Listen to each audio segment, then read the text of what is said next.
This is why you feel tired, even when you've done nothing. This is why you don't feel like a man anymore. It's not depression. It's not burnout. It's not your diet. It's the fact that you're leaking your power every single night. You don't need a doctor. You need discipline. You've trained your brain to crave quick, fake pleasure. Every time you hit play, you're telling your body, you don't need to build. You don't need to pursue. You don't need to fight. You've got an entire empire of pixels seducing you on demand. So why would you chase anything in the real world? You're not supposed to feel okay wasting your seed. That's your creative force. That's your fire. That's your edge. Men weren't built to sit behind screens chasing pleasure like boys. We were built to conquer. But most men today are mentally and spiritually castrated.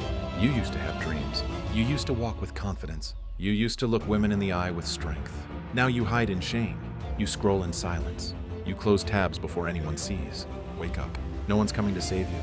No one's gonna drag you out of the darkness. This fight is yours. Rebuild your mind. Reclaim your strength. Guard your seed like it's gold, because it is. Subscribe to Man on Fire TV. Watch this again if you feel weak. And if you're ready to fight back, share it with a brother. Support the message. BuyMeACoffee.com, just Man on Fire TV.